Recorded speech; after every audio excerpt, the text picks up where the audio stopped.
Watan, Satha Watan, Satha Yetan, Banjor Furus Watan, Satha Watan, Satha Yetan,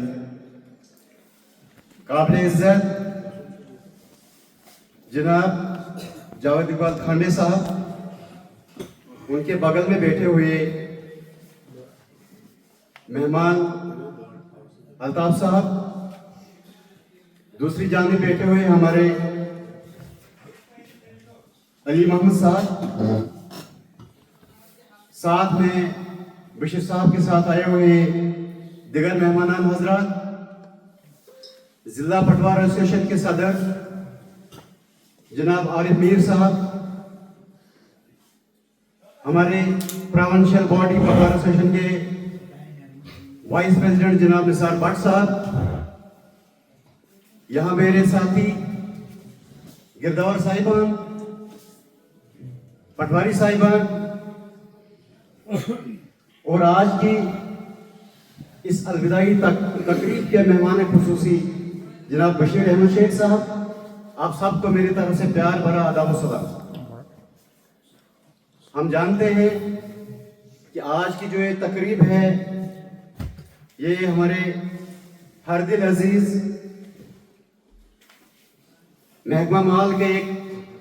पटवारी से तैनात हुए और एक अफसर की हैसियत से रिटायर होने वाले शख्सियत जनाब बशीर अहमद साहब के एजाज में मुनक्किद की जा रही है। जहां तक इस तकरीब का सवाल है, अगरचे हम चाहते थे, जैसे हमारे मुबशिर साहब ने अभी फरमाया कि हम चाहते थे कि बहुत बड़ी तकरीब मनाई जाए जिसका बशीर साहब मुस्तहिक थे, लेकिन एक तो इनकी रिटायरमेंट माह सियाम में हुई और जिला पुंछ से हुई, और यहाँ हमारे साथी जो है कभी इलेक्शन के मसरूफियात में, कभी गुनागूं दिगर मसरूफियात में, लेकिन इसके बावजूद हमारी एसोसिएशन जो है, जो कि पूरी रियासत में अपना एक मुनफरिद मकाम रखती है, इस एसोसिएशन ने हमेशा अपनी ये दस्तूर जो है कायम रखा, और उसी के सिलसिले में अगर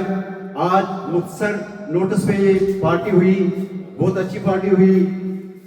तो जहां तक बशीर साहब का ताल्लुक है, मैंने खुद अगर कि डायरेक्टली इनके साथ किसी फील्ड में काम नहीं किया, लेकिन इनके साथ वास्ता पिछले 15-20 साल से हमारा रहा है। जब भी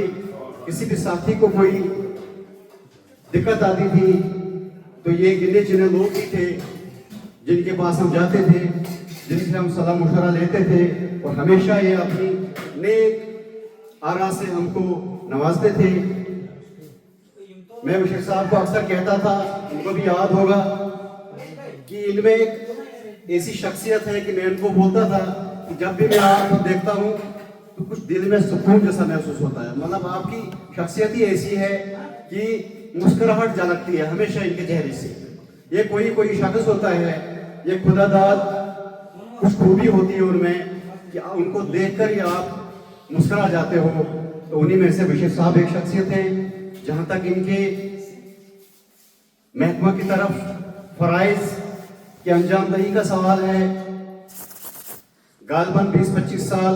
20-22 साल हमारी सर्विस हुई, कभी भी नहीं सुना कि किसी साथी को या किसी अफसर को इनकी तरफ से कोई खलिश हुई हो, या इनकी तरफ से कोई ज्यादती हुई हो, या किसी पब्लिक से भी हमने नहीं सुना कि बशीर साहब ने किसी किस्म की ज्यादती किसी के साथ की। तो इससे बड़ी कामयाबी मैं समझता हूँ आज के इस दौर में और कोई नहीं है कि अगर बाइज़्ज़त तरीके से कोई अपनी सर्विस को मुकम्मल करता है तो ये बहुत बाइस इज्जत बात है और बाइस फख्र बात है। मैं यहाँ ज़िम्मन एक याद पड़ गया, शाम को मेरे किसी साथी ने याद दहानी दिलाई थी कि हमारे एक और भी साथी भारत भूषण जी, वो भी बाइस नायब तहसीलदार रिटायर हुए हैं। अब मालूम नहीं कि वो क्यों नहीं आ पाए, उनको तो शायद इनवाइट किया गया था, तो उनकी भी हम अलविदाई तकरीब में शामिल नहीं हो पाए क्योंकि उनकी रिटायरमेंट भी भद्रवा से हुई, तो वो भी बहुत ही डाउन टू अर्थ इंसान इस महकमा माल के थे। वो भी अपनी सर्विस,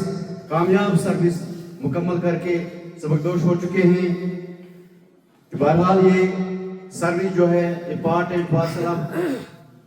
लाइफ है और ये रिटायरमेंट जो है ये part and parcel of service है। अगरचे बहुत कुछ जज्बात थे बशीर साहब के ताई, लेकिन वक़्त की किल्लत को देखते हुए मैं अल्लाह ताला से दुआ गो हूँ कि इनकी आइंदा की ज़िंदगी जो है, पोस्ट रिटायरमेंट लाइफ जो है इनकी, वो खुश करम गुजरे अपने अहलो अयाल के साथ। और इनसे भी दुआ है कि हमारे लिए भी दुआ करें और जब भी महकमा माल को इनकी कोई ज़रूरत पड़े तो उम्मीद है कि ये